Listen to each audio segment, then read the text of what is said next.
Mesdames et messieurs, bonjour et bienvenue pour cette nouvelle édition de Midi au Caire pour ce dimanche, le 18 août 2024.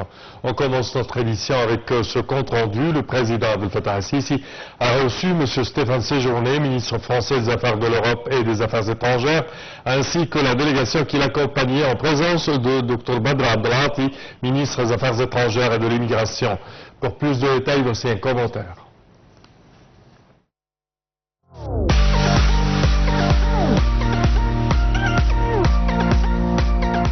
Le président Abdel Fattah al-Sisi a reçu le ministre français des Affaires étrangères, Stéphane Séjourné, et la délégation qui l'accompagne, en présence de Badr Abdelhati, ministre des Affaires étrangères, de l'Immigration et des expatriés égyptiens. Le porte-parole officiel de la présidence de la République a expliqué que le ministre français a tenu à transmettre les salutations du président Macron au président al-Sisi, soulignant que le président Macron l'a chargé d'effectuer une tournée régionale pour contribuer aux efforts visant à réduire les tensions et à œuvrer pour l'apaisement, en plus de conclure sa tournée par une visite en Égypte pour informer Monsieur le Président des résultats des efforts français connexes. Dans ce contexte, le ministre français des Affaires étrangères a salué le rôle essentiel de l'Égypte dans la médiation conjointe avec le Qatar et les États-Unis afin de parvenir à un accord de cessez-le-feu dans la bande de Gaza et à l'échange d'otages. À cet égard, le président al-Sisi a souligné la nécessité de déployer des efforts concertés pour saisir l'occasion des négociations en cours et parvenir à un accord qui éviterait l'effusion de sang et épargnerait à la région les conséquences d'une escalade, soulignant que la poursuite de la guerre à Gaza entraîne la région dans un cercle vicieux et dangereux d'instabilité et rappelant qu'il incombe à la communauté internationale de faire pression en faveur d'une désescalade et de s'attaquer aux racines de ce conflit, en établissant un État palestinien et en mettant en œuvre la solution des deux États. Le ministre français des Affaires étrangères a approuvé ce point de vue, soulignant le soutien total de son pays à ses efforts et à la poursuite de ses activités intensives pour mettre un terme aux tensions régionales actuelles. Le porte-parole officiel a ajouté que la réunion a également porté sur la force et la fermeté du partenariat stratégique franco-égyptien, ainsi que sur les travaux conjoints visant à développer et à approfondir les cadres de la coopération bilatérale dans divers domaines afin de réaliser les intérêts des deux peuples amis.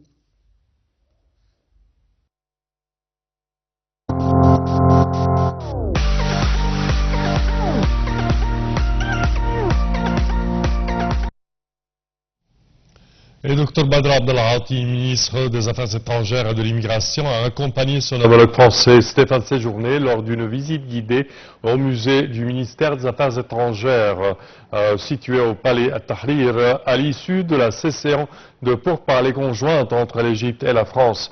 Les deux ministres ont tenu une conférence de presse conjointe à l'issue d'une séance de discussion portant sur la situation régionale tendue et les moyens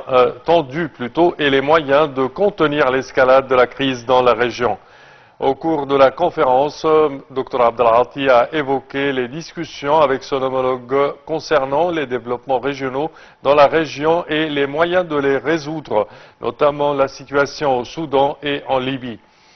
De son côté, le ministre français des Affaires étrangères Stéphane Séjourné a souligné l'importance du rôle égyptien dans la désamorce de la crise au Moyen-Orient. Le ministre des Affaires étrangères a salué les efforts diplomatiques de l'Égypte pour contenir la crise dans la bande de Gaza, notamment les efforts visant à acheminer l'aide à la bande de Gaza.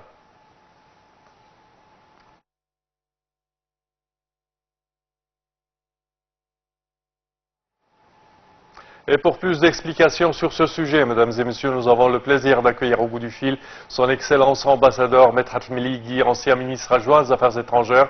Bonjour, Votre Excellence. Bonjour à vous. Alors, quand on parle des relations entre l'Égypte et la France, c'est une alliance depuis plusieurs décennies, je dirais même. Exactement. Alors, les relations n'ont jamais arrêté depuis un long moment et même les relations personnelles entre les présidents de nos républiques étaient toujours étroites et c'est pour ça que c'était important de recevoir le ministre des Affaires étrangères français pour essayer de trouver une solution à la crise actuelle à la bande de Gaza et j'espère que les négociations qui ont pris place hier vont aboutir à un résultat assez positif pour pouvoir convaincre Israël à la fin du compte de entendre la voix de la raison et d'arrêter le génocide qui est en train de prendre place sur le territoire palestinien. Oui, quand on parle de cette crise, Monsieur l'ambassadeur, on parle d'une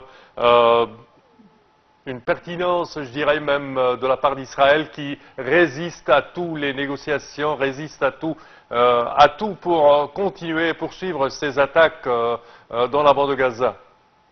Effectivement, alors, et même si j'ose ajouter que malgré que c'était une étape assez directe de la part de la France de venir pour prendre les informations nécessaires et pour mettre aussi son point de vue en ce qui concerne l'initiative originalement égyptienne pour désamorcer la crise actuelle. Oui. Mais en même temps, j'espère que la France aussi a pu réaliser que sa politique vis-à-vis Israël n'est pas la meilleure politique à suivre. Je veux dire que juste il y a 2 ou 3 jours qu'il y avait un communiqué adjoint entre les États-Unis, l'Allemagne et la France, l'Italie, pour dire d'une manière très claire que on va défendre Israël contre toute attaque iranienne ou à travers d'autres amis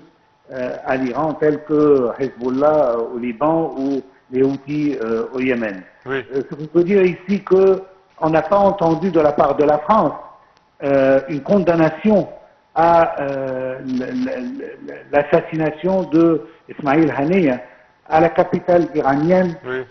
Ou même les attaques israéliennes sur que ce soit le peuple palestinien ou le peuple libanais, les autres parties impliquées, oui. de déclarer que leur mécontentement ne suffit pas. On doit entendre de la part des pays occidentaux s'ils veulent vraiment aider à désamorcer la situation, une condamnation claire à l'État hébreu en ce qui concerne le génocide qui est en train de prendre place actuellement. Jusqu'à maintenant, on n'a pas entendu le mot condamnation. On entend que leur inquiétude, on entend à propos de leur mécontentement, mais on n'entend pas le mot condamnation. Et je pense qu'on doit commencer au moins par la condamnation avant de pouvoir poursuivre pour être un médiateur qui prend vraiment une situation balancée entre les deux parties. Parfait, Monsieur l'ambassadeur Ahmed Hatmiligui, nous tenons à vous remercier de vos explications. Merci à vous. Je répète que vous êtes ancien ministre adjoint aux Affaires étrangères. Merci à vous. Et nous enchaînons, chers téléspectateurs, avec cette information. Le ministre des Affaires étrangères, Badr Abdelghati, a tenu une séance d'entretien avec son homologue libanais, Monsieur Abdallah Bouhabib. Cette séance de dialogue approfondi affirme le ferme soutien de l'Égypte au Liban. Les deux ministres ont passé en revue les derniers développements de la crise à Gaza et ses répercussions sur la situation au Liban. Ils ont de même discuté des efforts inlassables de l'Égypte pour contenir l'escalade et préserver la sécurité et la stabilité du Liban. Et le ministre des Affaires étrangères et de l'immigration et des Égyptiens à l'étranger, Badr Abdelghati, s'est entretenu au téléphone avec son homologue iranien, Ali Bagheri Krani. La conversation intervient dans le cadre des efforts intensifs de l'Égypte afin de contenir l'escalade dans la région et de l'attachement à la communication avec les diverses parties régionales.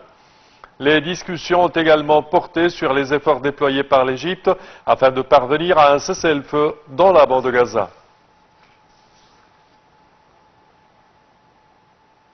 Et le Premier ministre, Dr Mustafa Madbouli, a visité ce samedi plusieurs unités résidentielles et chalets dans la nouvelle ville d'Al-Alamein, qui sont en cours de livraison aux acheteurs dans le cadre de la première phase des projets réalisés sur le terrain de la nouvelle ville d'Al-Alamein.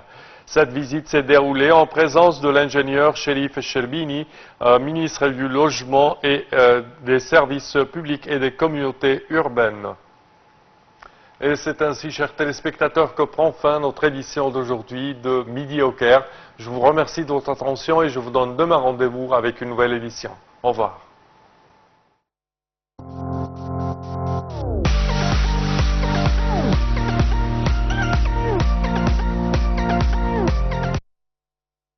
Le Premier ministre Moustapha Madbouli a visité plusieurs unités résidentielles et chalets dans la nouvelle ville d'El Alamein qui sont en cours de livraison aux acheteurs dans le cadre de la première phase des projets réalisés sur le terrain de la ville.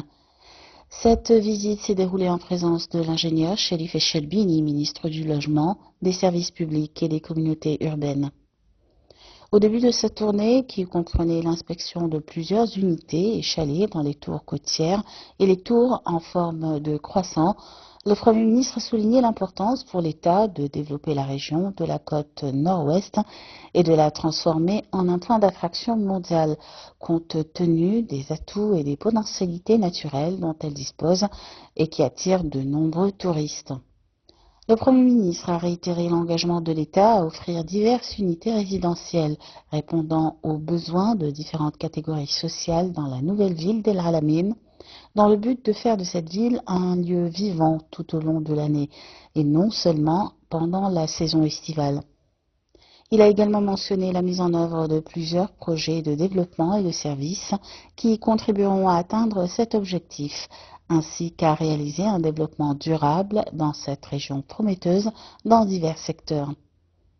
Lors de sa visite d'inspection de plusieurs unités résidentielles et chalets dans les tours côtières et les tours en forme de croissant, le Premier ministre a salué le niveau de réalisation et de finition de ces unités, en insistant sur la nécessité de continuer à livrer les unités à leurs bénéficiaires dans les délais impartis.